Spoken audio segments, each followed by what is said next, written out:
Hi,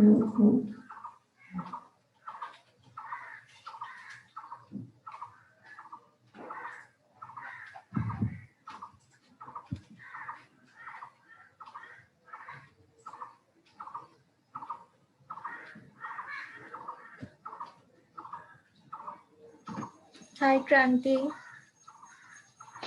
Hello, good afternoon, ma'am. Yeah, good afternoon.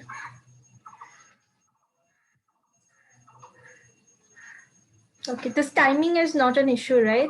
1, 2, 3. No. Okay. You had lunch and everything? Yes. All right. Fine then.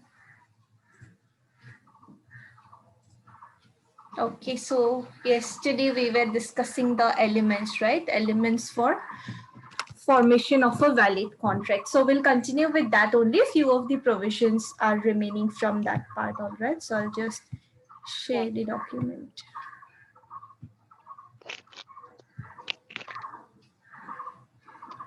Yeah. All right, so for basic elements for formation of valid contract, we discussed offer and acceptance and also intention to create legal relationship or consideration, right? Consideration has to be there. And there are few cases relating to consideration that you can try to remember, which are easy and also very important. Next was competency of parties. So who all are competent? Who all are competent to form a valid contract?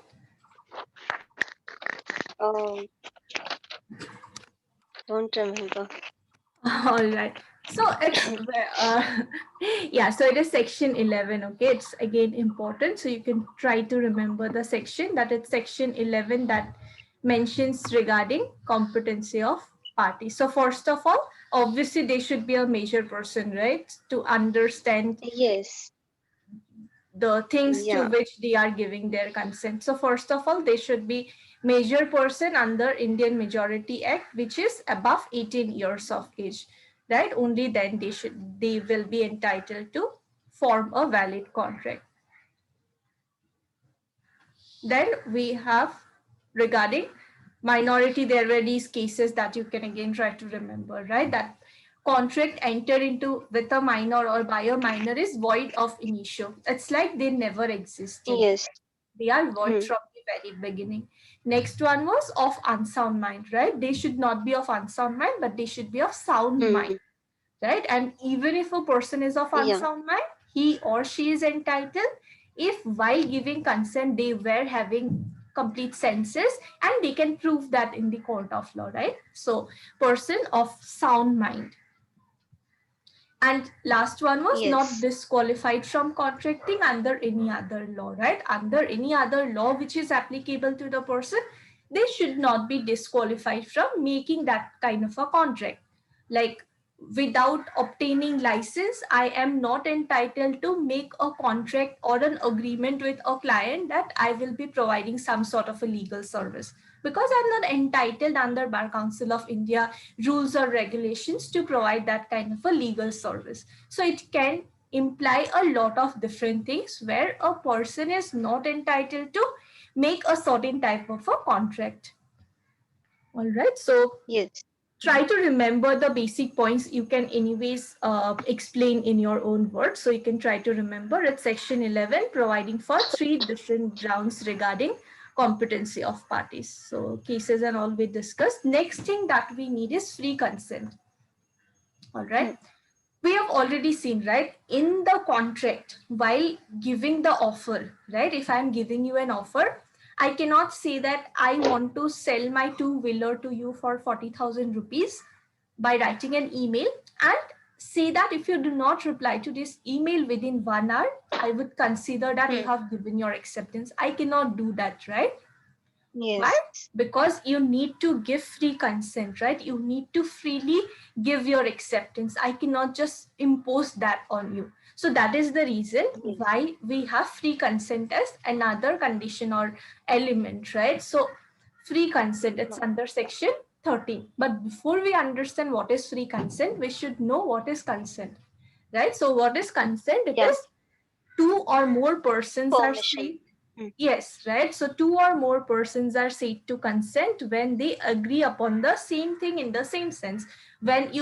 If I want to sell my two-wheeler to you for 40,000 rupees, when you give your consent or when you give that permission, I can sell it and I can demand 40,000 rupees from you, right? So that is what consent is.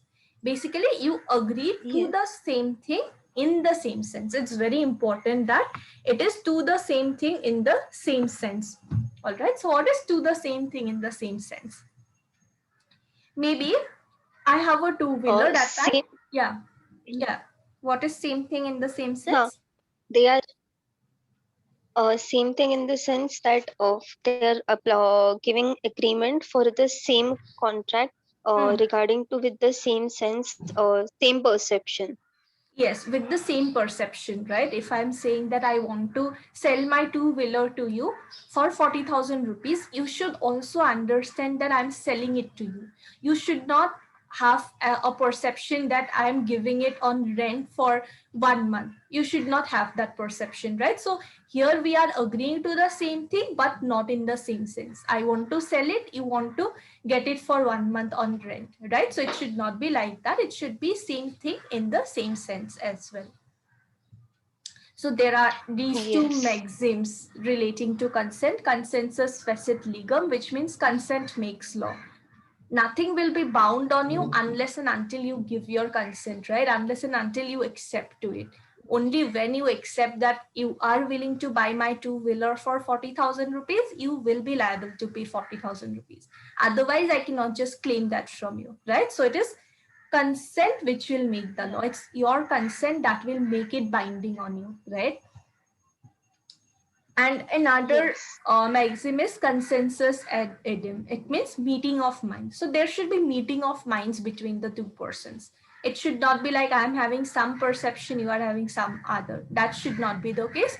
We should have meeting of minds. Both of our minds should be thinking the same thing in the same sense. Then only there will be a contract. All right. Okay, so now Yeah. because you don't have objective type questions, it's okay if you don't remember these maxims also, right? Because they are not directly going to ask you what is consensus facet legal. It depends on you what you write. If they ask Yeah. you a question regarding consent or free consent or conditions regarding free consent, right? So whatever you find easy for you to remember, that part only you can select and accordingly remember. All right. So we know what Yes. is consent, right? You can just explain in your own words also. So now we will see what is free consent. So free consent is what? Consent is said to be free. All right. We know what is consent. Now consent will be said to be free when it is not caused by. All right. When it is not obtained by, then there are few conditions. So if it is not obtained by any of these conditions that are being mentioned, it will be considered as a free consent. Contract will be binding on the parties. All right. So Okay. what are these Yeah. conditions? First one is coercion. All right. What is coercion? Again, there are different sections. So I have seen questions asked like define coercion, define misrepresentation, define undue influence. Again, for all these conditions, right, there are definitions provided under Indian Contract Act. All right. So it's okay if you don't remember the entire definition, but you can try to remember. All right. For consent, what you can try to remember is what are the different conditions, all right, which will lead to a Yes. consent which is not free. Okay. And you can try to remember the sections that, okay, coercion is section 15, undue influence 16, like that. Try to remember the, like the conditions, so that if a question comes, define undue influence or explain what are the things that it contains, you can at least mention that it's section 16 that defines undue influence, even though you are not providing for the definition, right? And then you can explain Yes. it in your own words, giving illustrations and all that thing. So Okay. first condition is that it should not be obtained by way of coercion. What is coercion? Committing or a threat to commit an act which is forbidden under IPC. All right, whatever crimes are mentioned under IPC, I should not commit such kind of an act, or I should not threaten, like put you on under a threat that I will commit this crime and try to obtain your consent. As in, if there is a person, all right, who is having a laptop worth 10,000 rupees, another person comes and says that you hand over your laptop to me, otherwise I am going to kidnap your son. So kidnapping is a crime mentioned under IPC, right? So in that case, we can say that this consent is obtained by way of coercion. All right. If there is like a, if there is a person who was walking on the road and then someone comes, shows a pistol and says that, you know, like, give whatever you have, your wallet, mobile phone, whatever you have, give it to me, otherwise I will kill you. That's coercion, right? The other person did not wanted to give his wallet, mobile phone, laptop, whatever it is, but he had to do that. Why? Because of coercion. All right. So simply try to remember that it's doing or a threat to do anything that is mentioned under IPC. All right. And I can, you know, like, I can say that I will kidnap your son if you do not give the laptop to me, or it may be someone else also. I can even ask him to hand it over to someone else also, right? If I'm having a friend of mine, I can also say that hand over your laptop to my friend, otherwise I'm going to kill you. That also is coercion. All right. You can just, when you know what is coercion, right? If a question comes, right, you can explain in your own words, because you will anyways be studying IPC. So you will know different categories of crimes that we have. So you can just accordingly frame an illustration and explain that if this is a situation, it will be considered as coercion. Why? Because so-and-so thing is an offense under IPC, right? So accordingly, you can frame the answer. So try to remember it's committing or a threat to commit any act which is forbidden under IPC. Is it clear? Ma'am, when we will start, when will we start IPC? So like, I was thinking we'll finish contract and then after we will start IPC, or do you want to, you know, like, start both the things together so that you can prepare? No, that's fine.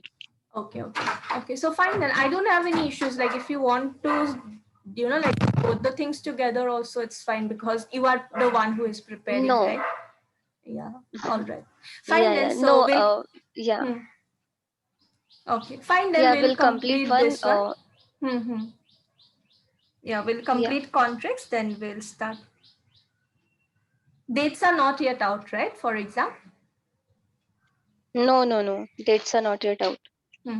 All right, fine. So for first semester, you had all this online classes only, right? You never went to college, or what is it? No. Never. I never went to college. All right. For admission? Admission was done online only. All right. So you have, like, not seen the college? No, I just saw last week of February. That's it. Once. All right. Fine then. Yeah. Few of the colleges are open, but I guess Bangalore, BLIS, maybe there are open. Yeah. No, they have given us holiday for study leave, kind of. All right. Okay. So let's see when the exams will be. Yeah, that one. Anyways, it will be like online only as far as I feel, because nothing is open right now. No, also. they have not said this. But they are saying that they will anyway conduct offline only, no matter what. Offline? Okay, then I don't think this month they are going to conduct. So many cases, right? Recently. Yeah, exactly. Yeah. So where are you now? Bangalore or Maharashtra? Yes, no, I'm in Bangalore. I came last week of February. All right. Okay. All right. So first one is coercion that we do. Second one is undue influence, right? It's under section 16 that mentions what is undue influence. So from the name itself, very, like, obvious. Okay, what is undue influence? Influence is influencing someone's decision or, like, someone's thought, right? So undue influence means some kind of an unfair, like in an unfair way influencing someone's decision. Okay. So what is undue influence? Take for example, there is like there will be some kind of a relation between the two persons, right? It may be father and son. All right, son wants to buy a new bike when he attains 18 years, and father is not in favor of, you know, like allowing him to ride at that early stage. All right, so what son does is that he tells his father that if you do not buy me a bike, I will leave house and go somewhere else. That is what son is trying to unduly influence decision of the father, right? So father will have no other option but to buy him a bike. But in that case, father did not agree to it with free consent, right? His consent was what? It was obtained by unfair or undue influence, right? So son tried to make use of his relation with father, and he in a way tried to influence father's decision, right? So this kind of thing may happen in a lot of situations. Okay, take for example, there is an employer and employee. So employee also knows that employer's decision is the final one. Whatever employer says, he may agree to that. All right, but inside in his mind, he may not, you know, like agree to it in a proper sense. So later on he can say that whatever I agreed, right? So it's very, you know, like we can relate to it, right? So there was one case also. What happened is that there was, you know, like leader of a party was there. Okay, like spiritual groups will be there, right? So take for example, there is one leader. Okay, so that leader is not having anyone else. Okay, he is like, he don't have any family or anything. So it's very obvious that the person who is like an assistant to him, he will inherit everything from the leader. All right, so it's very obvious. So what the leader does is that he tries to influence his, you know, like assistant, that whatever property you have, you donate all those property in name of this, you know, like religious body. All right, you donate all of those in name of this religious body. So this assistant will also feel that anyways everything is going to come in my name only, so why not donate it and, you know, like impress the, you know, like leader. So he may feel like that, but at a later stage, if anything goes wrong, he can go to court and say that my consent was not free, right? The leader tried to influence my decision and I never agreed to, you know, like freely gift my property or transfer my property in name of this religious, you know, like organization or body. So like that, whenever there is a possibility that one person is in a position to dominate will of the other, that will be undue influence, right? And in that case also, the other person will have the option of going to court and saying that I never agreed to it freely, so I don't want to perform this contract or perform this promise. All right. So this is undue influence. So first is coercion, next is undue influence, next is fraud, and last one is misrepresentation. In case of fraud, what happens? Basically, these two are related, all right? Fraud and misrepresentation. In case of misrepresentation, what is misrepresentation? Misstatement, all right? I am making a misstatement to you. I'm saying some false things to you, all right? In both the cases, there is some sort of a misrepresentation, all right? Some important things I am representing in a different way, which actually is not true. But in case of misrepresentation, even I don't know that those things are not true. And in case of fraud, I know that those things are not true. Okay, that is the basic difference. Take for example, you went to a shop, okay, electronic shop, and you wanted to buy some electronic items. Okay. Take for example, I am working there in that shop and I just joined recently. I don't have much idea about how they work, what is this, that. I don't have any idea about it. You come to me and you ask me which is the, you know, like best fridge that you have in your store. And I just randomly told you that this LG fridge is the best one because I also am using that and I'm satisfied with it. So I just told you this LG fridge is the best one, you buy this. All right. Here, I also felt that this is the best fridge that is available, but that actually wasn't true, right? But I also felt that is true, right? That will be misrepresentation. Okay, I did not have any intention of playing fraud against you, right? I also thought that this is the best fridge. So I also simply told this is the best fridge, you buy it.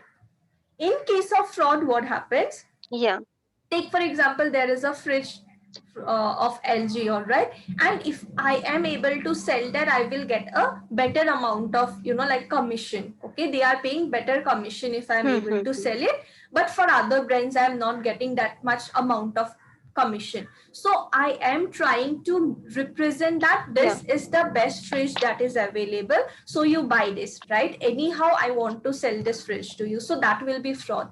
I know whatever I'm saying is not true. I know maybe LG is not the best brand. Some other brands are there, but still I want to sell this to you. Why? Because I have that guilty intention, right? That I will be getting greater amount of compensation if you buy this fridge. So that will be fraud. All right. So that is the basic difference. In both the cases, statements are not true. But in one, I am also believing it to be true. In other one, I know it's not true. Still, I want to believe that it's true. And you somehow make the contract. All right. Yeah. Is it clear the difference? Yes. Okay. And last one is mistake. All right, that means there is some kind of a mistaken, you know, like understanding, right? Whatever I was saying, maybe you did not understand that properly, you were thinking something else, I was trying to explain something. That is mistake basically. All right, so there will be mistake with regard to what I was trying to say and what you understood. So there also it will not be free consent, right? Because if I wanted to sell you my two-wheeler for 40,000 rupees, and you were under an impression that I'm selling my four-wheeler to you for 40,000 rupees, that means obviously there is no free consent, right? I wanted to sell my two-wheeler, you were under an assumption that you are buying four-wheeler, so obviously there is no free consent. So that there also it's like that. So there are basically 5 conditions with regard to free consent. If it is not obtained, right, if consent is not obtained by any of these 5 ways, it will be free. Otherwise it will not be a free consent. Okay. You want any other example for any of these conditions? Yeah, for mistake I want. For mistake, okay. I'm giving it.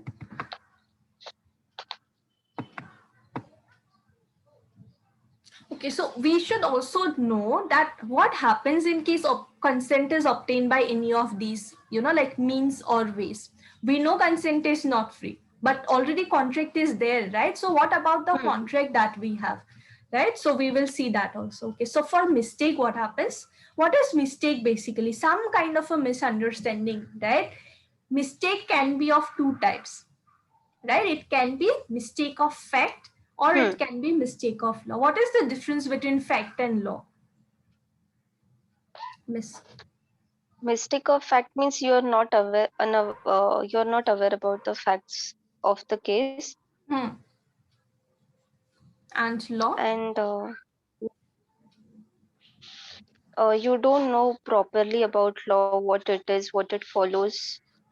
Okay, so there are basically 2 kinds of mistakes. One is mistake of fact and mistake of law. So mistake of law cannot be an excuse, right? I cannot make a contract, violate it, and later on say that, oh, I did not know I will be answerable under Indian Contract Act. I never knew that. I cannot say like that, right? If I am making a contract, it is expected that I know the law, right? Being Indians, we are expected that we know the law of land, right? So mistake of law is not an excuse. And there can be mistake of fact. Mistake of fact as in any material fact, right? Any fact which is important for the matter. If I want to sell you my two-wheeler, you are thinking that I'm willing to sell my four-wheeler, it's a mistake of fact, right? It's a fact relating to the situation or case. So you are under a mistake of fact. But if you say that I never knew that I will have to pay if I buy your two-wheeler, that's a mistake of, mistake of law, right? Obviously, you should know that whenever you are making a promise, you are bound under the promise. You cannot just say that I never knew that I am answerable under Indian contracting. Basically, that is the difference between what mistake of fact and law is. So Now we will see what happens in case there is such kind of a contract. All right. Yeah. So this, okay. So now what happens in this particular case? Okay, for mistake, you said you did not understand, right? So there are basically two maxims relating to mistake. One is consensus ad idem, that means meeting of minds, and consensus facit legum. Consent makes law, right? It's your consent which will make it binding on you. If you have some kind of a misunderstanding with regard to the fact only, we can say that there is no consent only from your end, right? So there can be two types of mistakes: mistake of fact, mistake of law. Mistake of fact, mistake of law. And if it is mistake of fact, right, you were under, yeah, is it audible? Hello? Yeah. It was breaking in between. Now it's audible. All right. So regarding mistake, we know there are two types of mistake: mistake of fact and mistake of law, right? If it is mistake of law, what happens is the contract will be, there can be two different types of laws, all right, Indian law and foreign law. This part is not that much important, all right. You can just like remember the conditions, that there are 5 different conditions, and for mistake you can just remember mistake of fact, mistake of law. All right. So for mistake of fact, what happens? For mistake of law, what happens? It's not an excuse, right? So even if you say I was not aware about the law, it will be binding on you. You will have to perform the contract. You cannot just at a later stage say that I was not aware about this law, right? You will have to fulfill the contract. But in case of mistake of fact, what happens? It can be from both the sides. That means I was also under some kind of a mistake. You were also under some kind of a mistake. If there is that kind of a mistake, then what happens is we both are not entitled. The contract will become void. Court will say that you don't need to perform this contract because you both were under some kind of a mistake of fact. So it is not binding on you because you never consented to the same thing, right? To be frank. So the contract is not binding on you. It's a void contract. But if there is a contract between you and me, where I clearly said I want to sell my two-wheeler to you for 40,000 rupees, you also agreed that, okay, fine, I'm buying your two-wheeler for 40,000 rupees. But at a later stage, you felt like I don't want to buy this two-wheeler, and you just came with the excuse that, oh, I did not know you were selling your two-wheeler. I thought you are selling your four-wheeler. You cannot just do that. All right. That means mistake. You cannot just come forward with the excuse that you were under some kind of a mistake of fact. All right. Unless and until it can be completely proven, one person just cannot come with an excuse that I was under this mistake of fact. So if both the parties are under mistake, the contract will be void. If only one party is under mistake, the contract will be valid. You can simply remember, for mistake, there are two types, right? Mistake of fact and mistake of law. Mistake of law is not an excuse. Contract will be a valid contract and it will be binding on parties. All right? Yeah. And for mistake of fact, it can be either both the parties are under mistake or one party is under mistake. If only one party is under mistake, he will have to perform the contract. Contract will be valid. But if both the parties are under mistake, it will be excused. Court will say that you need not perform this contract. Contract is void. Okay, you can just remember this chart, all right, that for mistake of law, it's not an excuse. You will have to perform it. Is it clear, mistake? Yes. Okay, so for free consent, what happens? It is under section 14 that defines free consent, and there are 5 different conditions, right? Coercion under section 15, undue influence section 16, fraud 17, misrepresentation 18, and mistake sections 20, 21, and 22. So for all these other, we know for mistake what happens, it will be conditional, right? Whether it's mistake of fact, mistake of law, you will see that and ultimately decide whether contract is binding or not. But for all these other types, right, all these other 4 types, contracts will be voidable. So what is voidable contract?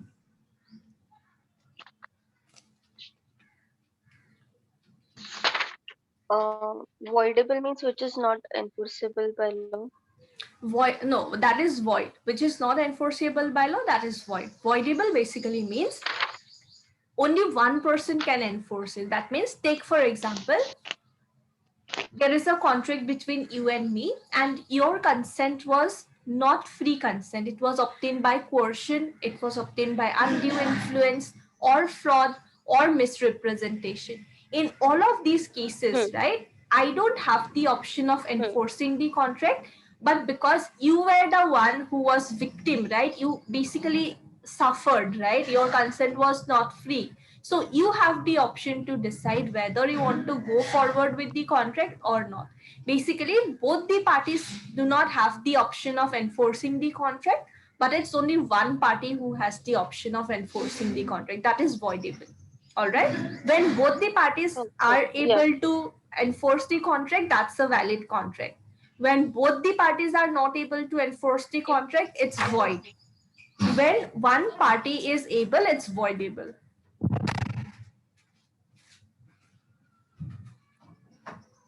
Is it clear? Voidable? Yes, yes.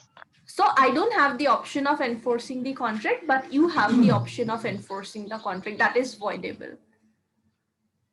So for this part, right, free consent, you can remember it that there are 5 conditions. If consent is falling under any of these conditions, it's not free consent, and contract will accordingly be voidable, void, or valid, whatever it is, right? You can just remember this chart for this part, and yeah, it's important for exams as well. Okay. Now, next one is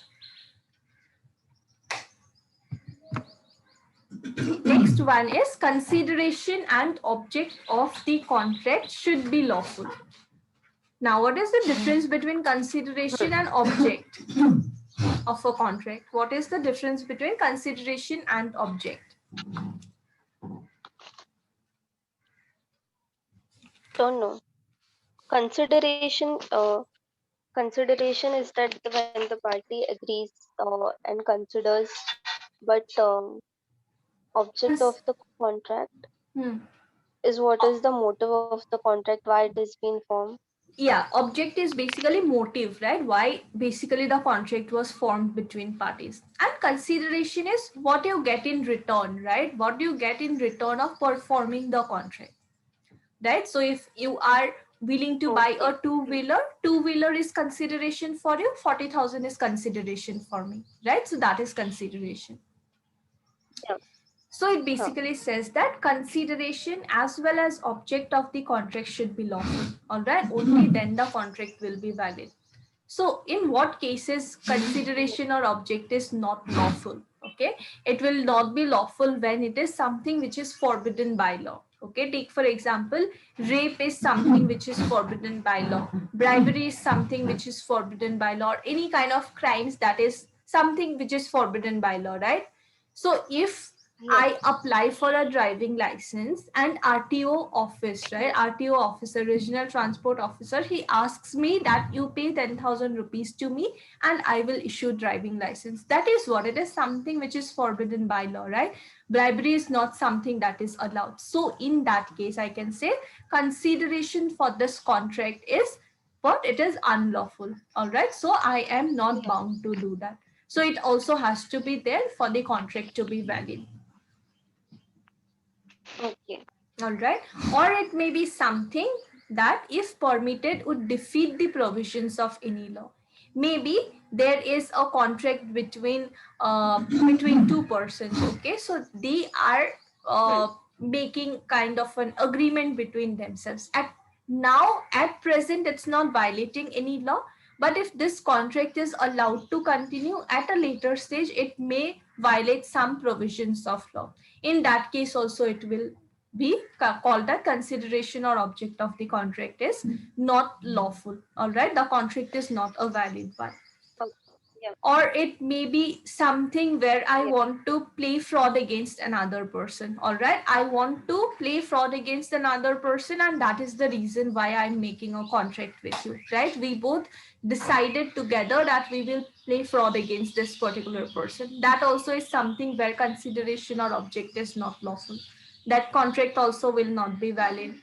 Or something where court regards it as immoral or opposed to public policy, right? It is something that is not allowed in general, all right, that court regards as immoral. It's not something which is a good thing. In such cases also it may be said that consideration and object is not lawful.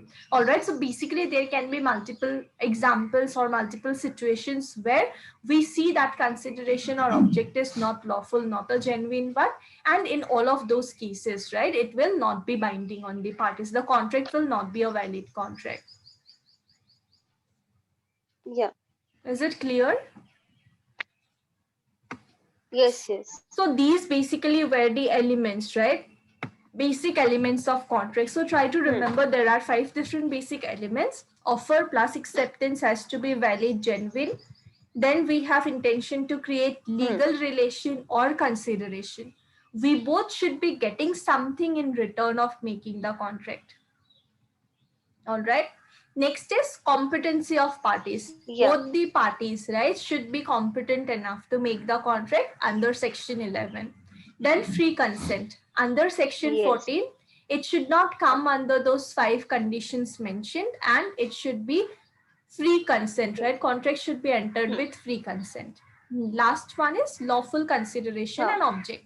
Whatever is the purpose of making the contract, it should be lawful. Whatever we are getting in return, that also has to be lawful.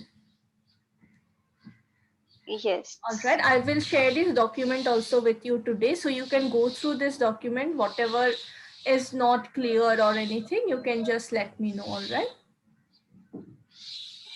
Yes. Yes. So now we know that there are 5 different conditions, right, for forming a valid contract.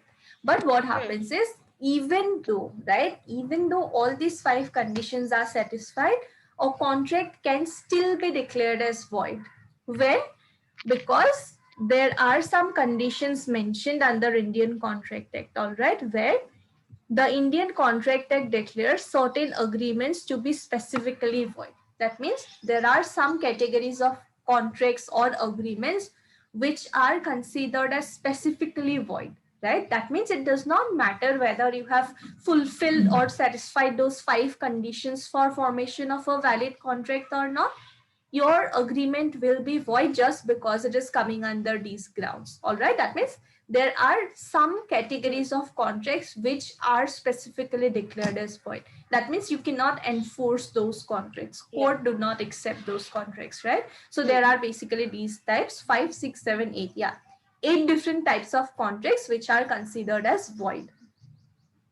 All right, specifically void. So we'll see what these are. So first one is that we already discussed, right? Consideration and object should be lawful. Otherwise, it will be called that this is specifically void.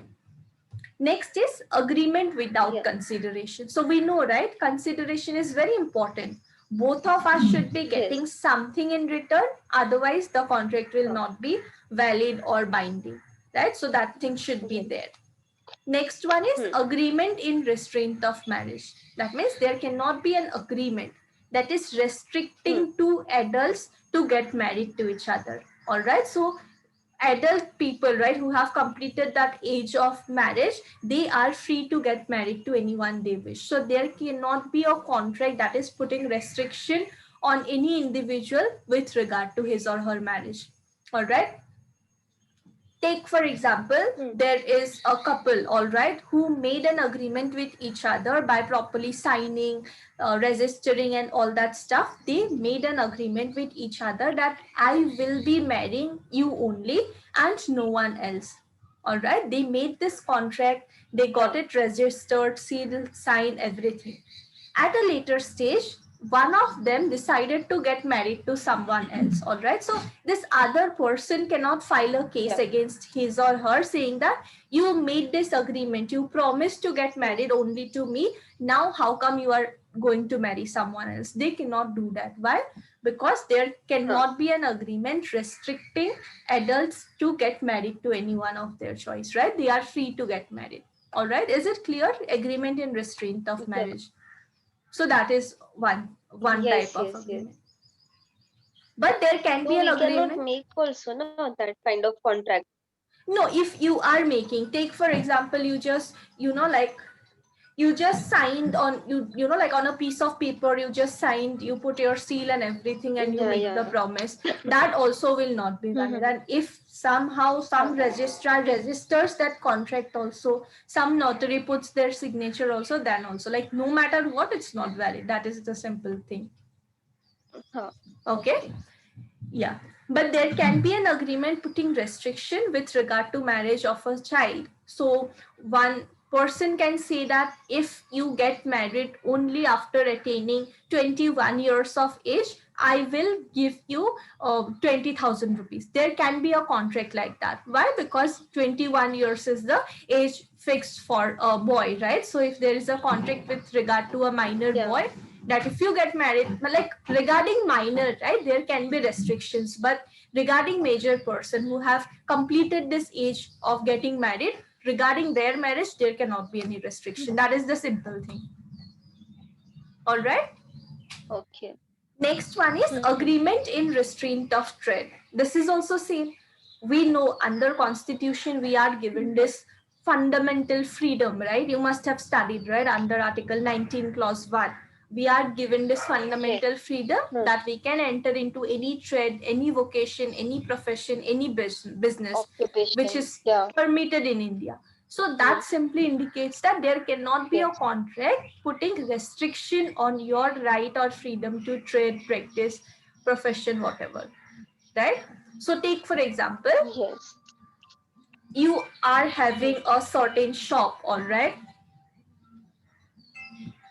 Yeah. You are having a certain shop in a locality, all right? And I also have a similar kind of shop in the same locality, all right? That means we both are rival shopkeepers. We have same kind of shops in the same locality. That means our customers are getting divided, right? Half of the customers are going to your shop, half are coming to mine, right? Yeah. In order to maximize my profits, what I did is I went to you, I made a contract saying that you shift your shop from this locality, wherever you want, you start your shop again, all right? But not in this locality, and I will pay you 2 lakhs rupees, all right?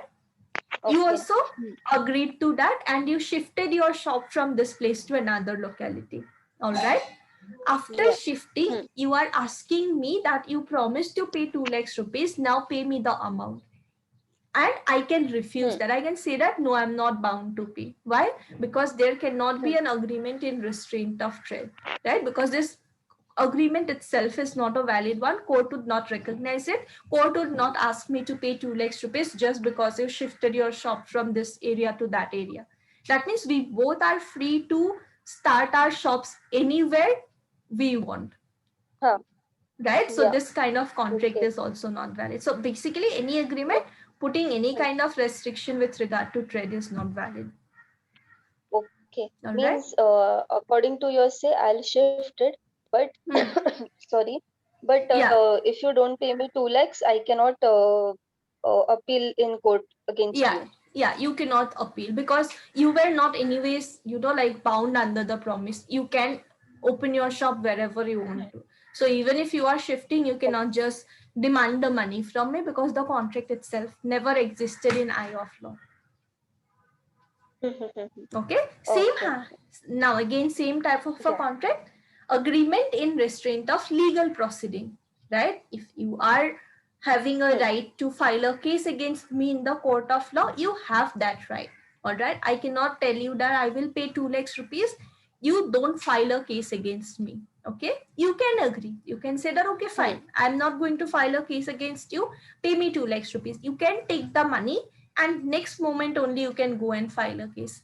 I cannot say that you don't have a right Okay. because you took money. Why? Because the contract itself was not valid. If you have a right, you have that right. You can go to court, you can file a case. I cannot just make a contract and put some restrictions on you. I cannot take away that right from you, right? So these are Yeah. similar only. With regard to marriage, there cannot be any restriction. With regard to trade, there cannot be any restriction. With regard to legal proceedings also, there cannot be any restriction. Yes. Okay, next is agreement which is not certain or capable of being made certain. That means in the agreement or in the contract, there can be some clauses or provisions which are not very clear, and also it's not possible to make those provisions clear. Like it's not making any sense whatever we have written basically. It's not very clear. We cannot just understand what we want to say or what we want to mean by those provisions. In such cases also, court would simply say that this agreement itself is void. Why? Because we cannot just understand what these clauses are, right? Basically, it's difficult to determine what we want to do out of this contract.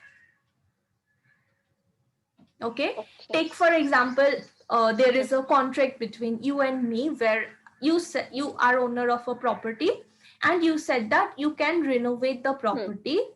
Take for example, I want to stay in that property under lease. All right, I want to stay there for 5 years and I'm paying you some fixed amount. All right, not rent but lease. And you said that okay fine, because you are paying me 10 lakhs rupees for this 5 years lease period, you can renovate the property and I will adjust the amount in this 10 lakhs rupees that you are doing. Now, what is renovation? It's not very clear, right? Renovation may simply mean painting the house for you, but for me, it may mean a lot of other things, right? Yeah. It may mean painting the house, putting false ceiling, then outside also, whatever. Like it can include a lot of different things, right? So those are the things where court Yeah. may say that it's not very clear or it's difficult to determine. Why? Because we failed to define the word renovation in our agreement. We should have defined that renovation will include only painting the house and nothing else, right? So like that we should have defined. If we fail to do that, court may say that it's very difficult to determine what all things you wanted to do out of this contract, so contract will become void. Okay. Is it clear? Yes, yes. It is all uncertain. That's why. Yeah, it's all uncertain. That's all. Next one is a wagering agreement or a bet. So we all know, right? Betting, right? That okay, fine. If India wins, you pay me 5,000. If not, I will pay you 5,000. Right? So those kind of Yeah. contracts are also void. Those kind of contracts are not allowed in India. Okay. But now in India also, there are some states where wagering is allowed. All right, betting is allowed, like Goa, Nagaland. There are few states. All right, some 5-6 states. You can search also online. There are just 5-6 states where wagering or like wagering agreements or betting is allowed. So if it is allowed in that particular state, it can be done. Otherwise, in general, wagering agreements are also considered as void, where I just promise that if India wins, I will pay you 5,000. If not, you pay me 5,000. Those sort of agreements are considered as void. All right. Okay. And last one is agreement to do impossible act. What is impossible act? Something which is humanly not possible. Like I cannot just say that I will go out with you and find some hidden treasure somewhere, or like I'll go to some fairyland, do this. Those kind of things are not possible. All right. So those will be contracts to do impossible act, right? Even if I make such kind of a promise, it will not be binding. All right. So you can just remember there are 5 conditions which we need to satisfy for formation of a valid contract. But even though those 5 conditions are fulfilled or whatever, some contracts will be still considered as void. That means just because this contract is coming under these categories, it will be considered as void no matter what. All right. Okay. So is this part Yeah. clear? Yes, yes. All right. So for from this part, right, you can accordingly study, and if any point is not clear, anything is not clear, all right, you can just let me know. We can, like revise that part, whatever is not clear. Yes, yes. Okay, now another provision which we have is, okay, so we know what is wagering agreement, right? That it is like betting, right? That I will do this or you do this, right? So there is another type of contract called as contingent contract, all right? So we need to know the difference between wagering agreement and contingent contract. So wagering Yeah. agreement is defined under section 30 of Indian Contract Act, and contingent contract is defined under section 31. What is wagering agreement? Wagering Oh, agreements are called as void and contingent contracts are called as valid. All right. So if there is a wagering okay. agreement, we are not bound to perform it because it is simply void. But if there is a contingent contract, we will have to perform it if the contingency occurs. Where? Why? Because it is a valid contract. Wagering agreement Okay. usually consists of a reciprocal promise. What is reciprocal promise basically? If India wins, I will pay you 5,000 rupees. But if not, you pay me. So that is Hmm. reciprocal. Either I do that or if not, you Yeah. do that. All right. But in case of Hmm. contingent contract, what happens? It may consist of it may not consist of a reciprocal promise. There may not be things like if you do this I will do that or things like that, right? In case of contingent contract there may not be reciprocal promise, but in case of wagering contract it's Hmm. always like that, either you pay or I pay, right? It depends on which one Huh. wins. Similarly, in wagering agreement, parties have no other interest in the subject matter except for winning or losing the wagering amount, right? Whether India wins, does not win, we have nothing to do with it, right? We are just concerned with that 5,000 rupees, that either I will have to pay 5,000 or I will get 5,000. Right, so in wagering agreements we are not Hmm. interested or nowhere like related to the subject matter, right? We are not that much related with whether India wins, not wins, Indian team, other team. We are not concerned with that. We are just concerned with the amount that we will be winning or losing. But in case of contingent contract, what Yes. happens? Parties have some kind of an interest in the subject matter. So one example of contingent contract will be if I buy an insurance policy, all right, health insurance policy, where they Hmm. say that if I ever get Yeah. hospitalized, they will be paying me an amount of 5 lakhs rupees, right? Up to 5 lakhs rupees they will be paying. Hmm. All right. So there what happens? Yeah. I'm not saying that if I fall sick, I will pay you 5 lakhs. If not, you pay me 5 lakhs. I'm not saying like that, right? It's just that if I Hmm. fall sick, you pay me 5 lakhs rupees or otherwise not. So there is no reciprocal promise in case of contingent contract. And also I have an interest in my own Yes. health or in my own life, right? In case of contingent contract, whether I fall sick or not, I have some interest in the subject matter, right? In case of contingent contract. But in wagering, I don't have anything to Yeah. do whether India wins or not, except for the fact that I will be winning or losing 5,000 rupees. Simple, right? Yeah. In wagering agreement, the future event is sole determining factor, right? Whether India wins or not, that is the only factor which will determine whether I am winning 5,000 or I am losing 5,000 rupees. But in case of Hmm. Hmm. contingent contract, future event is only collateral, right? It's just related. Whether I will fall sick or get hospitalized ever in my life or not, we cannot say that for sure, right? So it is just there that Yeah. sometime in my life I may get hospitalized. In that case, this amount will be of use. Hmm. Right? So that is the basic difference between wagering Hmm. agreement and contingent contract. You can just remember two simple Contingent examples contract. where one person is buying a health insurance policy and another one, two persons are just betting, if Yeah. India wins I will pay you 5,000, if not you pay me 5,000. right? So that will help you understand the differences. This again is little important, contingent contract, so you can try to remember that. Okay, so next it is section 31. Okay, so these are the sections relating to contingent contract, all right, and it's chapter 3 of the Indian Contract Act that discusses what is a contingent contract. What is contingent basically? Contingent?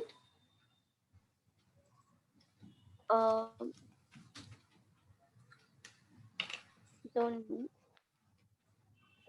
Contingent means contingency, like we are not very sure whether a certain thing will happen or not, all right? If I'm buying a health insurance policy, I cannot say for sure that in my life I will never get admitted to a hospital or I will for sure get admitted to a hospital, right? There is always a possibility. Yeah. We cannot say for sure. So that is what contingency is. Like it may happen or it may not happen, right? I cannot say for sure.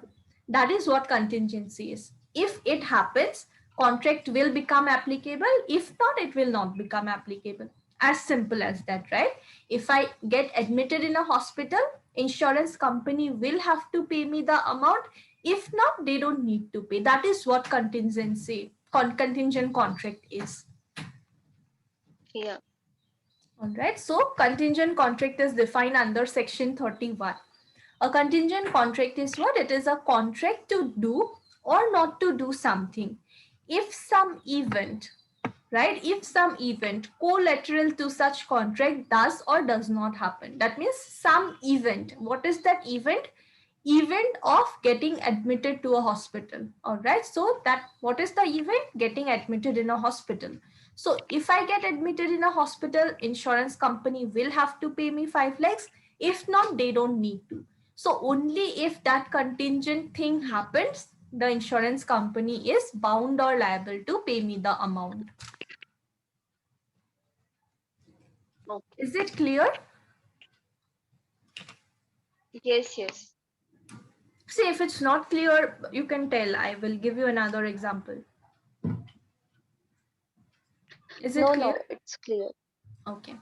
So A contracts, another example, maybe there are different kinds of agreements, like insurance, right? Health insurance is there, then fire insurance, burglary insurance, a lot of other things can also be. Huh? Yeah. Yeah. Yes, so there, vehicle insurance. Yeah, vehicle insurance, right? I cannot say for sure that if I'm riding a vehicle, I will never in my life, like meet with an accident, or I will. I cannot say that, right? So all those are depending on contingencies only. Now, Yeah. are contingent contract enforceable? Whether we can enforce contingent contracts or not. So those are enforceable only when that contingent situation happens. That means I can ask the insurance company to pay me 5 lakhs rupees only if I get admitted to a hospital. That means only when that contingent event happens, only then it is enforceable. Hello? Otherwise, yeah. Is it not audible? Hello? Hello? Yeah, am I audible? Hello? Voice is breaking. Okay, is it still breaking? Yes. Okay. Now? Breaking, is it? Yeah, it's. Okay. Okay, just tell me if it's breaking, okay? So, Now it's perfect. okay. So, what happens in case of contingent contract is only when that situation takes place, I can enforce the contract, right? Only if I get admitted to a hospital, I can demand the money, otherwise not, right? So that is what it is, that contingent contracts are enforceable, but only when that contingent event takes place, otherwise not. You can simply remember the example and accordingly try to relate these situations, right? If take for Yes, with example, insurance. yeah, with insurance you can remember. Or another example, maybe A tells B that if you get 70% marks in your 10th board exam, you will get a scholarship plus you will get a scholarship, and you will get a laptop if you get 69%, right? So what happens in this case? B Huh. can demand the scholarship only if he gets 70%. If he gets 69%, he can demand the laptop, right? Whatever happens, depending on that, it will be enforced, right? Yeah. Enforcement of contract contingent on an event not happening. If there is a contract where I'm saying that if this thing do not happen, then I will do this thing, right? I am take, for example, I'm saying, okay, fine, I bought this car from you. If I do not meet with an accident within 2 years, I will pay you 5,000 rupees extra. Hmm. In that case, what happens? Hmm. Can we enforce such contracts where I am, if something does not happen, then I will do something, whether we can enforce No. those or not? No. We can enforce those, but there will be a time limit. If I'm saying within 2 years, if I do not meet with an accident, Huh. I will pay you 5,000 rupees. So you cannot just demand 5,000 rupees from me immediately, but you will have to wait for this 2 years duration. All right. If during this 2 years duration, I actually do not meet with any accident, then you can come back and demand the money. That means for happening of the event, whenever the event takes place, you can demand, right, the other person to perform. For not happening of Yes. the event, that time frame has to be completed. And like after 2 years, there is no possibility, right? Because I already said, if within 2 years I'm not meeting with any accident, I'll pay.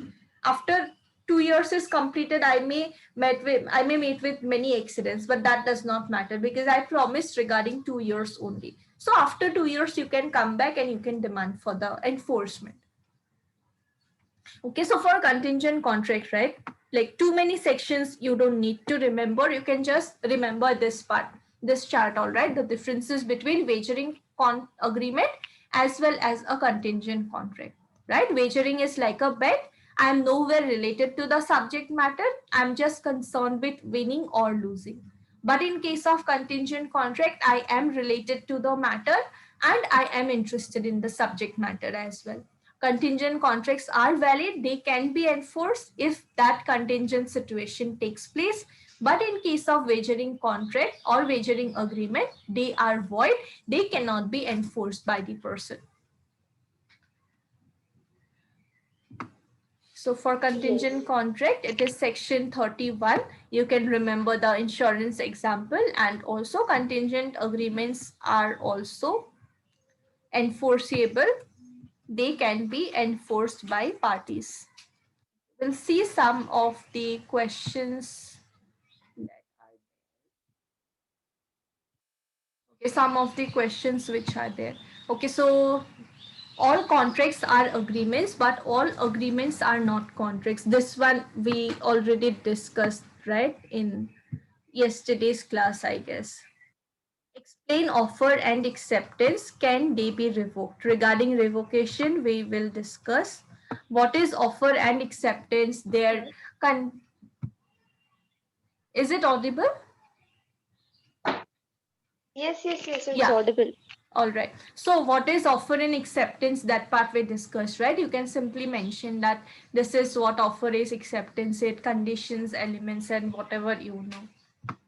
Define consideration, explain the exceptions. So consideration also section 2D. Then you can mention some cases and all, whatever you remember. If you don't remember the name, that's completely fine. You can just mention in a decided case, this happened, right? Maybe Chinnaya versus Ramaya. You don't remember the case, but you remember the exam, like the situation. You can just explain that there was one mother who wanted to donate, gift her property to her daughter, but on a condition that she will be paying an annuity amount to her aunt. So in this case, it was Yeah. said that consideration can move from third party, right? Then you can explain what is privity of contract, what is privity of consideration. Third party or a random Yes. stranger cannot enforce the contract, but third party can give consideration in a contract. Accordingly, you can write, right? Define Yes. proposal, explain the circumstances under which it lapses, right? So proposal is what? It's similar to an offer, right? Why offer is made, what we will do, right? When I'm making an offer, I want to let you know about what I want to do. And why? Because I want to obtain Yeah. your approval on that, right? You can accordingly mention that Yes. if in the offer I'm mentioning a time frame, you need to give your acceptance within 1 week or 2 weeks, offer Hmm. will lapse within after 2 weeks, right? Or if or Hmm. after a reasonable time frame. If today I'm giving you an offer, it cannot be like after 15 years you are giving your acceptance, right? After a reasonable time frame, it will again lapse. What is reasonable, we cannot just say that, it will depend on the situation, right? Accordingly you can frame the answer. Then define offer, same only, right? Define offer Hmm. or define proposal, explain the rules relating to valid offer with the help of decided cases.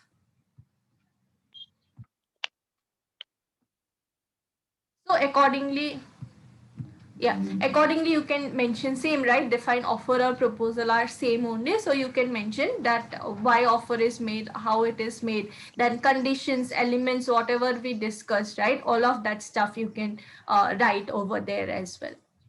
So this question I was talking to you about, right? Define misrepresentation, mistake and fraud, distinguish between them. So in this case, right, even if you don't remember the like definitions, what is misrepresentation, what is mistake, or what is fact, Hmm. what is fraud, right? It may be difficult to remember all of that stuff, but it is okay. You can simply write that for a valid contract, there are certain essentials. But even though those essentials are satisfied, there are some contracts which are specifically declared to be void under Indian Contract Act, right? So all these three Hmm. Hmm. categories, mistake, this whatever they have mentioned, right?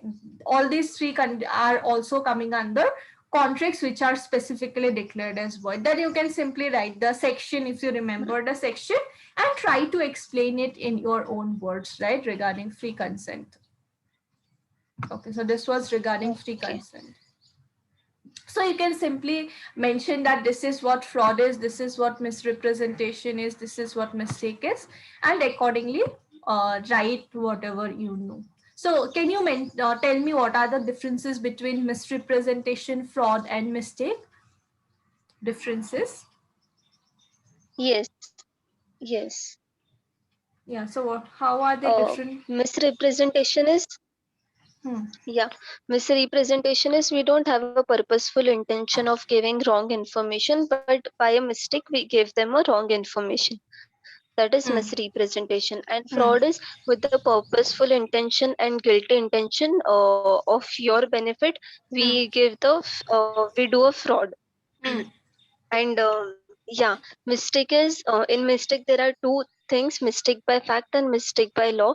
Mistake by fact is where we don't know about what the thing is, about the factual things, the proper information about the object. And Hmm. mistake of law, it cannot be ignored because you do the mistake, and you do the wrongful act, illegal act, that is mistake of law. Hmm. Yeah. Yeah, and mistake of law cannot be an excuse, right? It's expected Yes. that we know the law. But in case of Yeah. mistake of fact, what happens? Again, you can mention this also, that it can be either both the parties are under mistake or one party is under mistake, right? So Yeah. if both the parties are under Both the mistake, what party, happens? Contract is void, it is valid. void. It is void, right? They don't Void, need to void. If perform it. both, Yes. yeah, Yeah, it is void. But if one party is yeah, under mistake, then it is valid. it is valid. So why is it valid? Because person may just come forward with that as an excuse, right? That I was not knowing about it. So that is the reason why it is valid in that case. Right. Yes. Okay.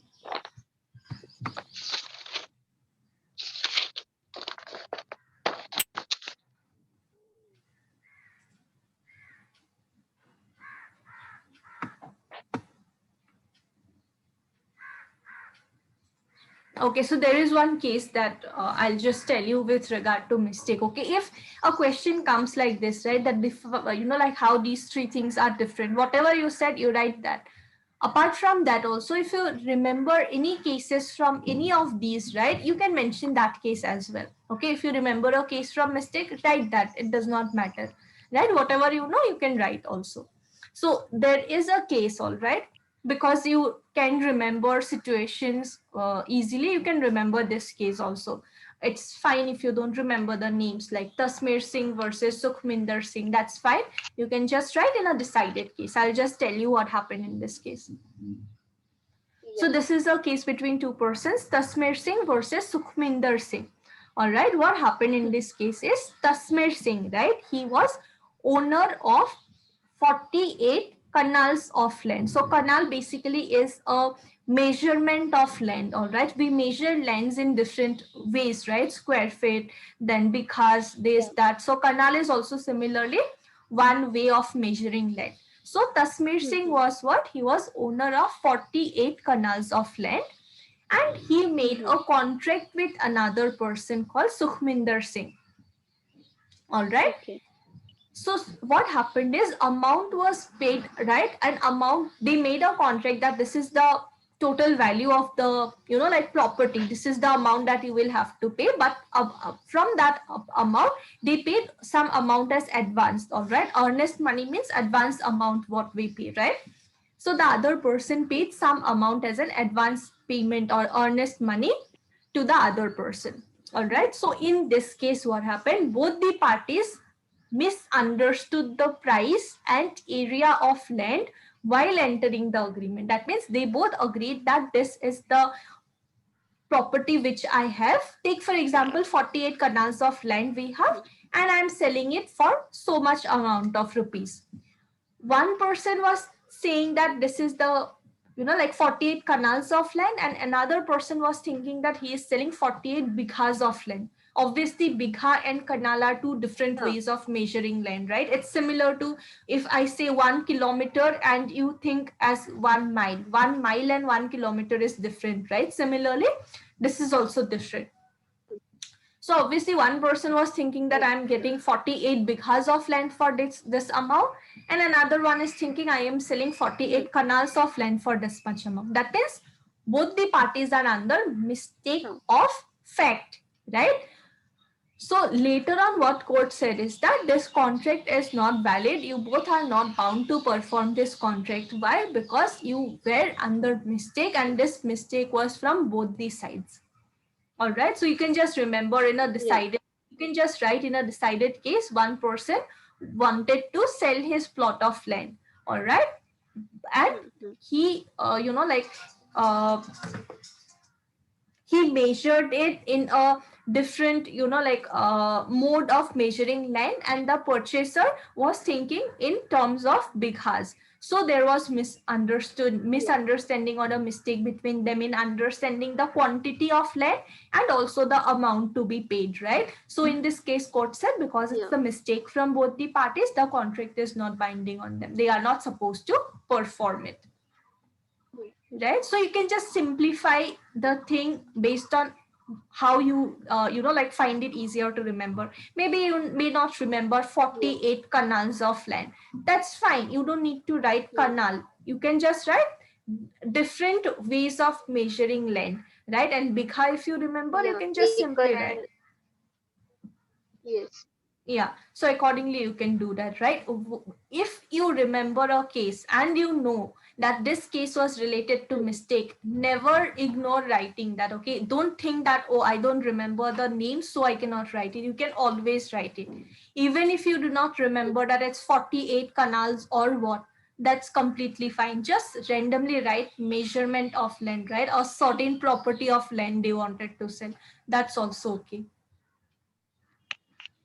right? Because whoever will be examining your Yeah. papers, they will know that this case is there, right? So if you are writing it like a story also, Yeah. they can relate that, okay, fine, you are referring to Tasmir Singh versus Sukhminder Singh. So always write whatever you remember.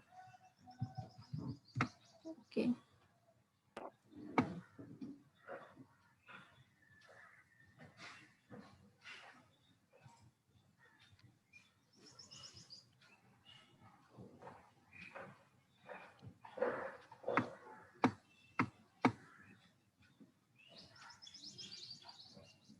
Yeah, so this also is a case. It's not that, like relevant also, but still I'll tell you. So there was like a husband and wife, all right? So there was a husband and wife who executed a separation deed. All right, they executed a Hmm. separation deed under an impression that they were legally married husband and wife, but they actually were not legally married husband and wife. So this separation deed was considered as void, as being entered into by mistake of fact of a valid marriage. Like they both thought that we are legally married husband and wife, but actually their marriage was not a valid marriage only. So court said that whatever separation deed you have entered into, right, in the separation deed there may be different clauses like paying maintenance, or like looking after, or many other things might be there. So court said that because you both are not even legally married, separation deed also is not applicable on you, right? So that also Hmm. can be an example of mistake of fact, where both the parties are under mistake. You need not perform whatever you have agreed on the separation deed. Yeah, this again is a good case that you can remember. Okay, what Hmm. happened in this case is, this case is decided by Manipur High Court. Okay, what happened in this case? In this case, basically there will be auctions, right? You know what auction is, right? Hmm. Yes, yes. Yeah. So what happened, in there was an auction that was conducted by government. Okay, from government side, Hmm. they conducted one auction for fishery rights. All right, fishery rights. So Hmm. basically there was a plot of land where they wanted to give fishery rights to a person. That means you pay a certain Hmm. amount of money, and for a certain duration you have rights over that, like plot of land. You can just Hmm. like keep fish there, and you will have all the fishery rights there. So regarding that, there Hmm. was one auction conducted by government. All right, one person, Yeah. his bid was 40,000 rupees, and that was like the Hmm. highest bid. So what happened is that he was given this right. Okay, so government also said that because your amount is highest, you are getting this fishery rights. All right, so Yeah. while they invited for the auction, right, everything was mentioned very clearly that it's going to be for 3 years, we are assigning fishery rights, and this like amount that we want you to bid, right, that amount is only for 1 year. So same amount you Hmm. will have to pay for the remaining 2 years also. All right, and the Hmm. person said that I am like paying 40,000 rupees. That means 40,000 is Hmm. for 1 year only, right? You will have to pay one lakh Huh. 20,000 rupees. For 3 years, they are Yeah. assigning the rights. So everything Yeah. was done, right? Auction was over. He was the one to bid highest. So it was said that you will get it. At a later Hmm. stage, right, when the auction was over and everything, he said that no, I was thinking that 40,000 is for entire 3 years duration. So I cannot pay one Hmm. lakh 20,000 rupees. So in this Hmm. case, court said that you cannot just say like you did not know it, because it was very much clearly written.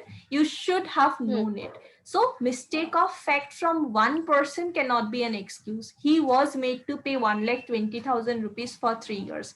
That means you cannot Okay. just use that as your, like for your own benefit. You cannot use that, and Hmm. you cannot come forward with the excuse that I was not knowing it.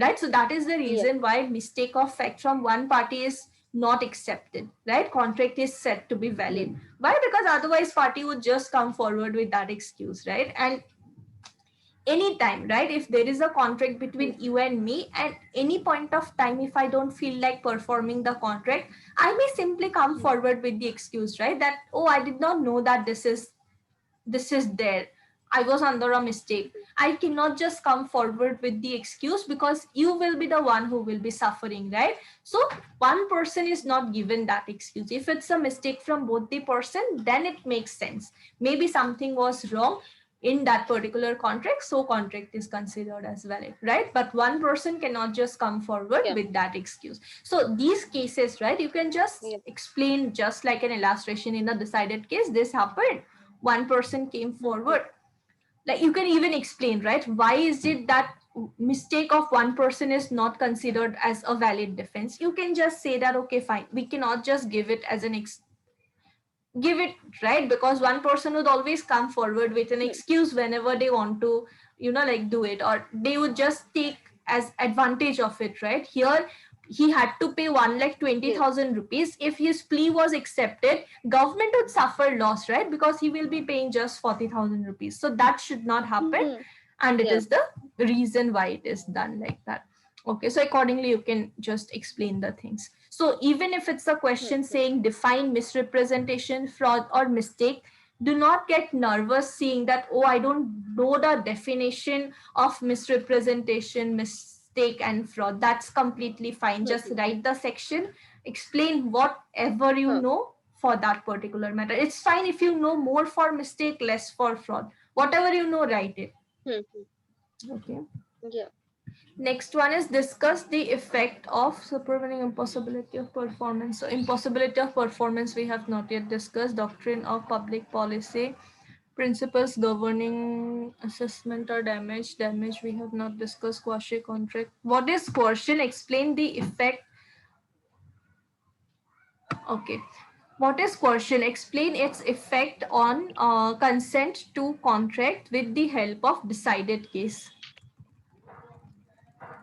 So for this, we will discuss some cases, all right? Cases we have not discussed yet, but again, for coercion, you can just write that for formation of a valid, again, for Indian Contract Act also, you can have one general introduction that you can write. Then you can write that for formation of a valid contract, we need certain essentials. Those essentials should be satisfied, only then the contract will be valid. But in certain cases, even though those essentials are satisfied, sometimes what may happen is contract may fall under the conditions which are mentioned as contract specifically void, right? So like that also you can remember. So this is what, this is coercion. Okay, so you can write that for formation of a valid contract, we need certain basic, like essentials, out of which consent is also one very important thing. Consent is defined under section 13. Consent should always be free. Free consent is defined under section 14. Consent is free when it is not coming under any of these grounds, out of which coercion is the first one, right? So you can mention like that. Then explain its effect. You can say that what happens in case of coercion. You can say that whoever is the party suffering, right? Whoever's consent was not free, that person can decide whether he wants to proceed with the contract or not, right? Take for example, I am putting you under, like some sort of a threat that I will commit any crime mentioned under IPC, and I am obtaining your consent, all right, by way of coercion, that you will buy my two-wheeler for 20,000 rupees, all right? But at a later stage, you felt that, okay, fine, maybe it's not that bad also, I'm just paying 20,000 rupees for this two-wheeler. So it depends on you. If you feel at any point of time that even though my consent initially was not free, now I don't mind performing this contract, you can always go ahead. That means it's a voidable contract. Just you have the option of either performing or refusing to perform the contract, but I don't have the option because I was the one who put you under that fear of committing a crime under IPC, right? So accordingly, you can write and explain the matter that it's voidable. Okay. Yeah, and also maybe in conclusion, right, you can give a conclusion where you can give your own opinion also. You can say that why is it good that such kind of contracts are made voidable. So you can just write that sometimes it may so happen that even though consent was initially not free, at a later stage the person may feel that it's not that bad a contract also, I can perform it. So it gives, like it makes it easier for the parties. They are not bothering the court, right, going to the court and filing a case. They are simply resolving the matter within themselves. So it's a good thing that such contracts are voidable and not void, because if parties are okay with the contract, they will simply perform the contract and they would not go forward, bother the court and things like that. So like that, you can even write a conclusion as well. Yeah. What agreements are said to be void?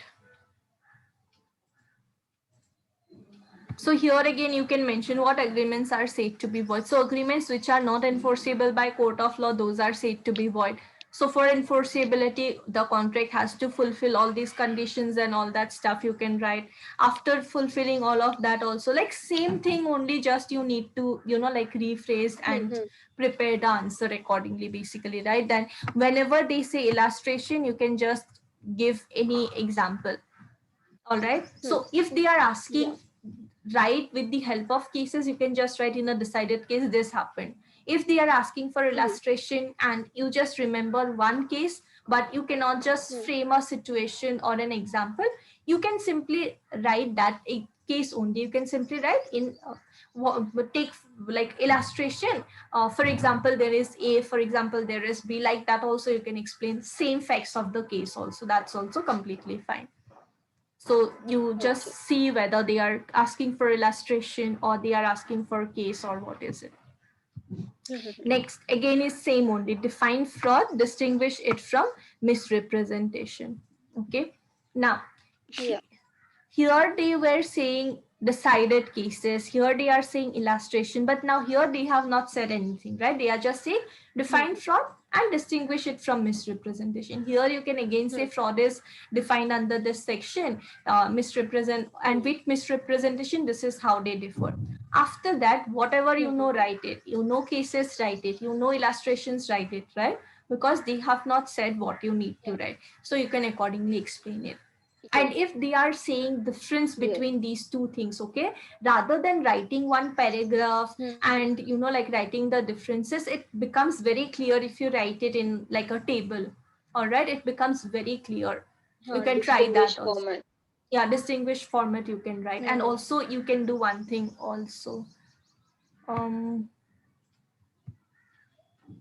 when you are writing these differences, right, based on what this difference is, that thing you can write over here, right? Based on the section that is dealing with it, based on its definition, based on its enforceability, based on the kind of promise, like that also you can write. If you like have time, you can do that also, otherwise also fine, just write in distinction form. Huh. Next is explain contingent contract, distinguish it from wagering agreement. Again, you can say that it's section 31 that talks about contingent contract. Then you can give all the examples and other things. And then you can write the differences between wagering agreement and contract. Right. And in conclusion, you can always conclude whatever you have said. You can always give your opinion in 1 or 2 lines. Why is it so or not this, that you can write that. Mhm. Explain wagering. Explain the law relating to time and place for performance of contract. We are yet to discuss that. Critically examine the discharge. We need to discuss. Explain privity of contract. Yeah, so this one we have discussed, right? So what is privity of contract? Privity of contract is where only both the parties can file a case and not a third party can come and file a case. Hmm. And what else will you write for this question? Uh, Privity of consideration is different from privity of contract. Whereas we see that in consideration, the other party can give its consideration, but that's not in the case of privity of contract. Hmm. Both the parties enjoy their privacy to file a case. So uh, the person exterior who is not the part of the contract cannot sue. Hmm. Yeah, so privity of contract, right? You can just say that for Hmm. contract is what you can start with. What is contract? Contract is defined under Hmm. section 2H as an agreement which is enforceable by law. That means we can go Hmm. to the court for violation of the contract. However, it's not like anyone and everyone can go to court for violation of any and every contract. It's only the parties who can go to court for, and file for Hmm. enforcement of the contract. So this is called as privity of contract, that only parties to the Hmm. contract can go to the court and no third party or a stranger can go to court and file a case, right? So you can also write about, yeah, consideration, whatever you said, that also you can mention. Then they are asking about exceptions, so you can say exceptions to rule of privity of contract. Even though it's necessary that only parties can file a case, there are certain exceptions where even a third party is allowed to file a case, right, or approach the court, like trust, marriage settlement, partition or other family matters, right? Then last one is acknowledgement or estoppel. Do you remember these 3 points? Uh, yes, but acknowledgement of estoppel. Acknowledgement means only estoppel. Yeah. Yeah, so it is same only, right? So in case of trust also, if I am a trustee, I am supposed to work for someone else's benefit. I am not doing that. Beneficiaries can also come and file a case against me, even though beneficiaries were not a part of the contract. While forming the trust, there was just a contract between me and whoever donated the property. Even then they can file a case. Why? Because they are the one for whose benefit this contract was there, so they can file. It can be marriage settlement. If there is a division of property between three brothers and they are reserving some amount for sister's marriage, sister can file a case even though she is not part of it. Why? Because in the contract she knows that there is some amount which is reserved for her marriage. So she can also file a case even though she was not part of the contract initially. Acknowledgement or estoppel, sometimes I, like, I am not liable, but if I have accepted, I am liable. Take for example, I am Yeah. staying at someone's home as a tenant. I am the one. Take for example, you are a landlord, I am your tenant. There is a contract between you and me that I will be paying 20,000 rupees every single month, right? It's a contract between you and me. But at a later stage, what happens, one of my friend also comes and starts living with me, and she says that because I'm living here with you, I will be contributing 10,000 rupees in the rent. So you, originally she was not entitled, I was the one who should pay you 20,000 rupees, but just because she acknowledged that she will be paying, she will have to pay that 10,000 rupees, she will become liable, right? So she cannot say that I was not a part of this rent agreement that was there between you and me. She will have to pay. Why? Because she acknowledged it at a later stage. So she cannot just acknowledge and try to, like, come out from that position. She will have to pay. Yeah. Okay, so accordingly, yeah, so I think these topics are clear to you. So how you have said, right, like that only, you can frame the answer also. Explain when consent is safe to be free. So whatever the question is, right, you can just start with, okay, this is what a contract is. For contract, certain essentials are there. One of that is free consent. What is consent is defined under 13. What is free consent is defined under section 14. Consent will be free if it is not obtained by any of these 5 grounds. Accordingly, you can mention. And because they have not asked you regarding misrepresentation, mistake, or anything, you are free to write about all those 5 things. Whatsoever you know, just Yeah. write it. Doctrine of public policy, we need to Yeah. discuss. Contract can be discharged, we need to discuss. Damages, yet to discuss. Counter offer and doctrine of frustration. Counter offer, what is counter offer? Yeah, when you make someone an offer and then the person in reply says that yes, I'll accept this offer, but I have some conditions. Yeah, Yeah, so in case, right. so you, yeah, so you can just say that, okay, offer is one of the essentials for formation of a valid contract. When one person wants to make a contract with the other one, he cannot just keep that in his mind. He will have to express that to the other person, so that other person can accordingly agree or disagree to it. So when one person makes a contract, the other one should accept it absolutely and without any conditions, right? If rather than accepting it completely without any exceptions, he is putting certain conditions or other things to it, it will not lead to acceptance or rejection of the offer, but it will lead to a counter offer where parties position would change. If I was the offerer, I will now become offeree. If you were the offeree, you will now become offerer. Accordingly, now I will have the option of accepting, rejecting, right? Like that, you can just elaborate the matter, because obviously your questions Yeah. will be of 6 or 10 marks, right? So you can explain accordingly. Yes. Next is, all contracts are agreements, but all agreements are not contracts. Explain with the reference of essentials for valid contracts. So what is this?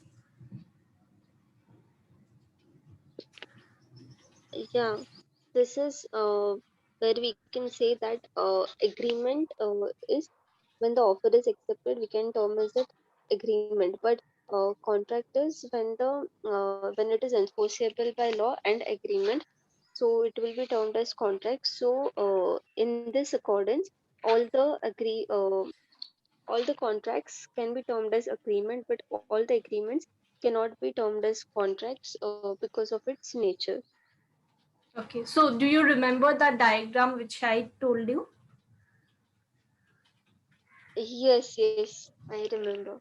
Yeah, so that is what agreement is a broader word, contract is coming within it. So you can draw that diagram also and you can accordingly Yes. explain, right? That agreement is defined under this, contract is defined under this. So agreements are of two types. Some are enforceable, some are not enforceable. Which are enforceable are called as contracts, which are not, those are called as void. So agreement is a broader word, contract is coming under it, right? Accordingly, you can explain that so all agreements will be contracts. All contracts will be agreements, because in every agreement there will be offer plus its acceptance. But all agreements are not contracts, because some of those agreements will lack legal enforceability, right? They will not be enforceable by law. So that is the reason why all contracts are agreements, but all agreements are not contracts. Explain with reference to essentials of valid contract. So you can again mention the essentials of valid contract: offer, acceptance, consideration, this, that, and everything. What is acceptance? Explain the essentials of valid acceptance with illustration. What you will write for this? Acceptance is when your proposal or offer to whom you make accepts the offer or your proposal and agrees to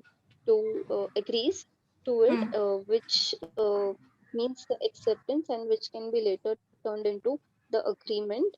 Hmm. So essentials of valid acceptance is that there must be a free consent. Hmm.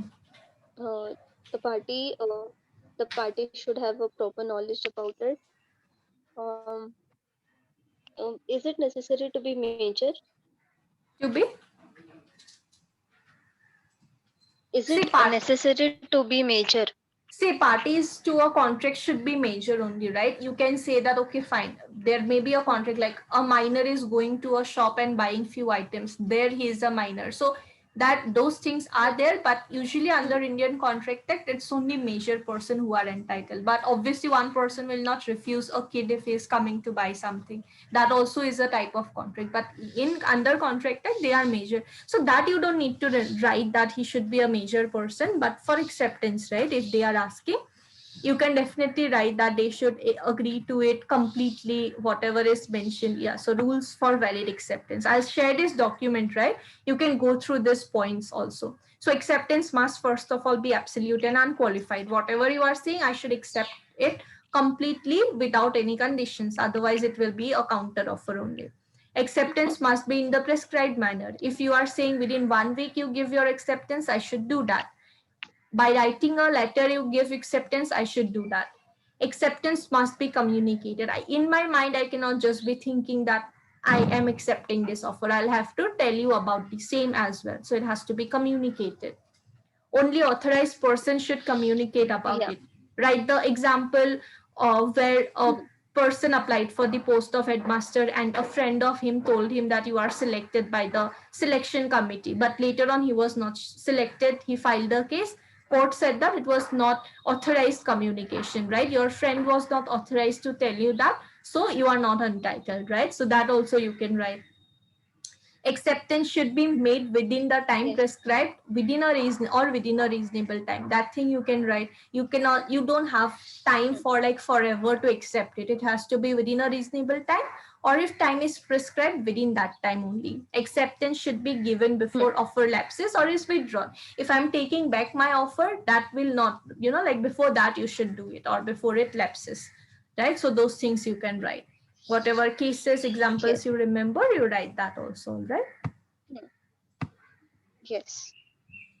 Then minor's agreement is void of initio. Explain with the help of decided cases. What you will write?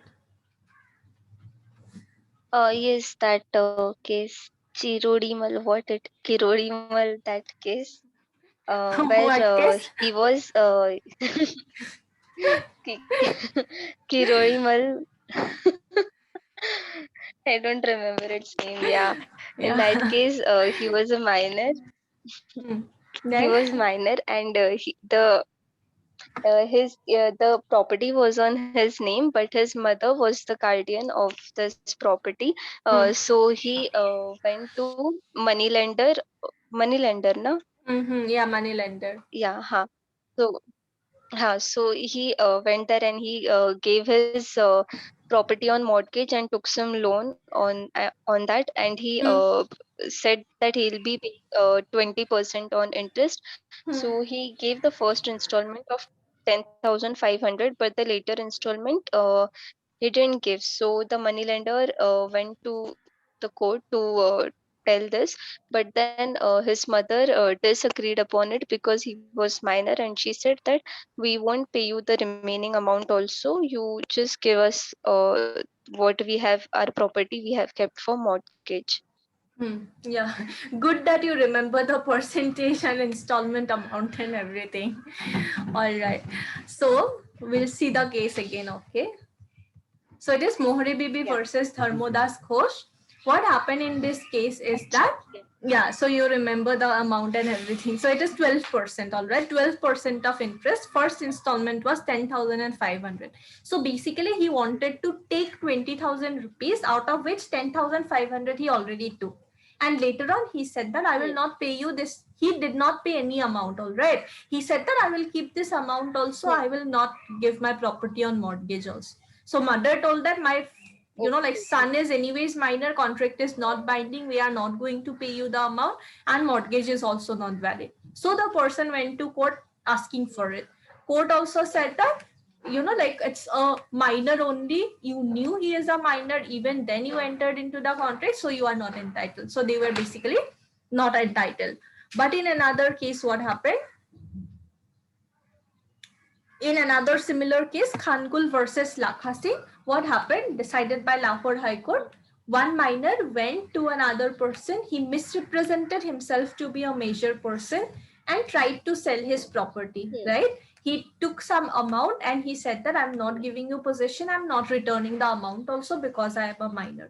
So court said that, like minority cannot be an, like a way of misusing, right? You cannot just represent yourself and take unfair benefit or advantage. So the person was made liable to return the amount. That even though, because you are a minor, contract is not valid or not binding, but that does not mean you will be going on taking benefits, right? So you will have to return the amount. We are not asking you to perform the contract, but whatever advantage or benefit you have taken, return that back to the person. So accordingly, you can write that also, that even though we are saying that contract, like minors agreement is void of initio, but we cannot just universally apply that, because otherwise people will be suffering losses. So court will also use their own, like reasoning, justice, fairness and reasonableness, and accordingly decide based on the case whether minor was trying to play fraud or what is the situation, right? So accordingly, Yeah. you can write that agreement in restraint of trade is void. Explain with exceptions what you will write. Mm, yeah. Here, according to Section 19 of Trade, Occupation, and Profession, freedom of right to trade, occupation, business, or profession, we can say that nobody can stop us from performing the trade of our will. Hmm. Uh, yeah, and all that detail I'll mention, and the case law, no illustration that you gave, that uh, we are rivalry or compete. We the two shops in the same area are in the competition. So once offers him that I'll be paying you 2 lakh, but you shift on to the other area. So the shopkeeper shifts to other area, but then he refuses to pay him 2 lakh rupees. So herein he cannot file a case against him Hmm. because huh, he can't file a case against him. Yeah. So here you can, yeah, simply write that there are certain agreements, right? Again, starting to intro and all of it, obviously will give only, then you can write that there are certain agreements which are considered as specifically void, even though they are fulfilling all the conditions and everything, and out of which agreement in restraint of trade is also one thing, right? So there cannot be an agreement putting restrictions on trade which is legally allowed in India. Like we have a fundamental freedom, fundamental right under Article 19 clause 1 of the Indian Constitution as well, that we are free to enter into any trade, business, profession, vocation, etc. if we are entitled to that. So similarly, there cannot be an agreement that is putting unnecessary restriction on a person's right to enter into any trade, business, etc., right? So there, so again you can give illustrations, examples and everything, right? And exceptions, you can see that there can be an agreement putting restriction. What kind of agreement? That for a certain profession or for a certain like trade, you need to obtain a license. Like for example, to start practicing you need to obtain a license. To start practicing as a medical professional you need a license, right? For those things, if there is a statute providing for a provision, there can be a restriction that even though you have completed LLB, you cannot straight away start practicing just because you have not obtained the license which is needed based on Bar Council of India rules and regulations. Then there can be a restriction. Take for example, to start a petrol pump, all right? So you cannot just open a petrol pump at your own wish. You need to obtain some permissions, approvals, right? NOCs and all that stuff. If that is there, you cannot just say that it's a restriction. You will have to clear whatever formalities are there, right? If you want to obtain an alcohol shop, right, you cannot just open it. You would have to take permission, right? So similarly, if there are some process that you need to obtain permission, you need to obtain some registration, whatever it is, right, you need to do that. You cannot say that why am I not allowed to just open an NGO? You will have to get it registered and all that stuff, right? If there are some procedures and everything, there can be an agreement. So that you can mention as an exception, right? That there can be certain situations where it can happen. The object of law and contract is to remedy the person. Remedy we are yet to discuss. Bridge we are yet to discuss. Difference between what are the different types of agreements which are void of initio? State the law relating to damages, frustration of contracts, special damage, explain the doctrine of frustration, reciprocal promises, explain the rules relating to measurement of damage, invitation to offer. What is invitation to offer? Invitation to offer is before giving an offer, we give an invitation to offer. No, why? No, don't like. How to define it? No, what is invitation to offer? Uh, Invitation to offer. Mm, This one, right? Offer an invitation to offer. So what is invitation to offer? Invitation to offer is where the person is not giving an offer where people can just come forward, accept it and then perform it. He is basically inviting others that you come forward, you give me an offer, then I will decide whether I want to perform it or not perform, right? So in case of offer, we have expression of readiness, that if you agree, I cannot just say that, oh no, I'm not, like if I go to someone and say, will you marry me? The person says yes, I cannot say that, oh, right now I'm not, like mentally prepared to get married, right? I cannot do that. So expression of readiness will be there in offer, but it will not be there in case of invitation to offer, right? Basically, I'm asking people to come forward and give offers to me. So there were two cases also where this matter was discussed, right? Harris versus Nickerson regarding the auction, that if you are coming to attend an auction, it does not mean that the person is inviting you. The person was not giving you an offer. He was basically inviting you to give offers to him. So that was there. Then this one, right? Displaying of drugs with price tag attached. Pharmaceutical Society of Great Britain versus Boots Cash Chemist Limited. So it's not that the person will have to sell anything and everything. You can give illustrations also of a bakery shop having a princess cake. That may not be something where the person wants to sell it, right?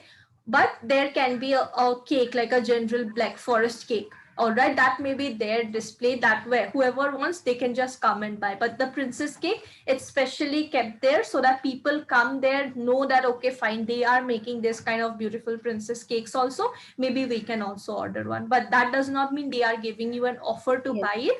That's just an invitation to offer. Yeah.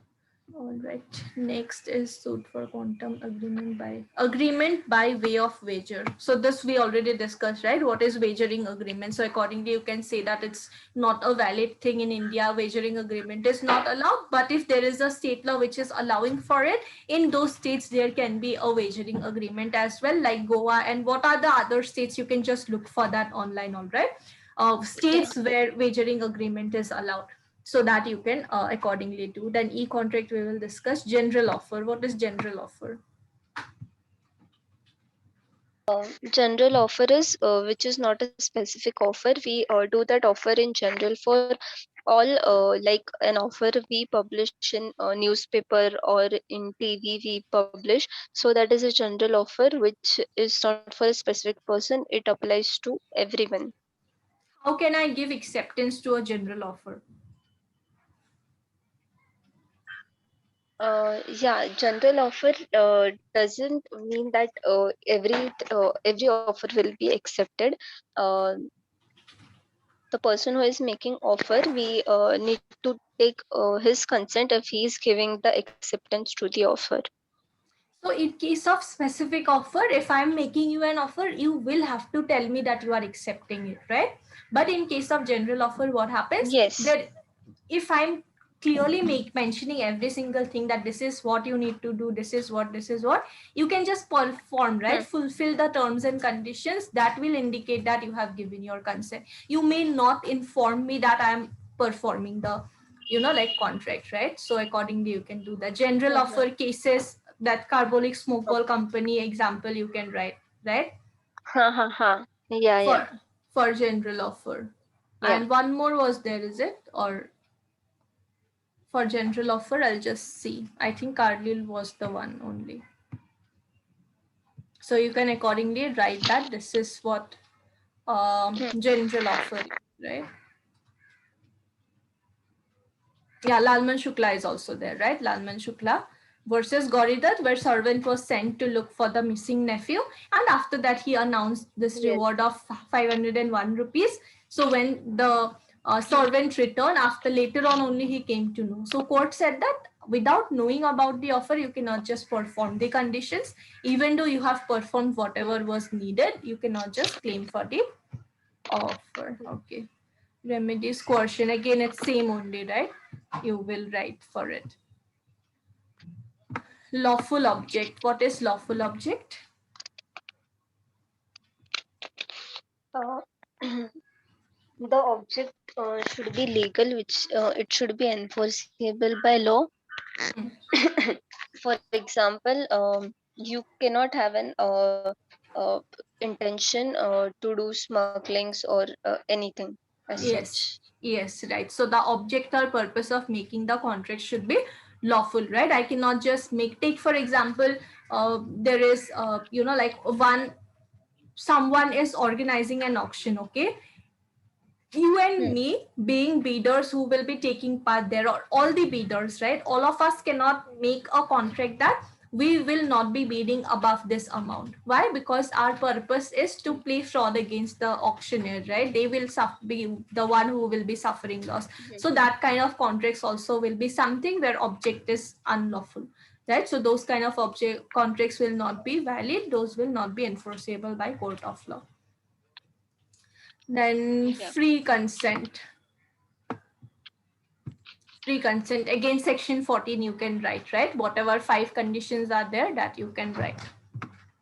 Then next one is Carlyle versus Carbolic company, right? Again, you can mention, see, if there is a case, right, and you know that this case is relating to this certain topic, you can just mention that, all right? Here, if you know it's relating to general offers, then you can say that it's relating to general offer. You can also explain what is general offer.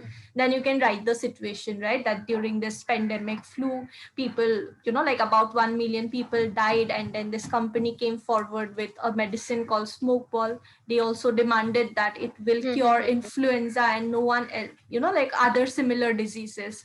So this lady Carly, she Yeah. went forward, she bought the medicine, consumed it based on the prescription and prescribed way, but later on company refused to provide her the reward, right? And accordingly you can write the matter, right? Hmm. Whatever facts you know, you can explain. So if there is a case, right, Yeah. regarding whatever topic, right, if in this case it's general offer, so you can write about general offer as well, little bit, right? What is general Hmm. offer, how is it related, and what was held in this case basically. Yeah. And for these kind of cases, right, even if you don't remember that it was relating to influenza, you can simply write during a pandemic year. You don't remember, that's completely fine, you don't need to write that. Whatever you remember, right, like a story, you Yeah. can just write that there was a, in a decided case relating to general offer, this happened.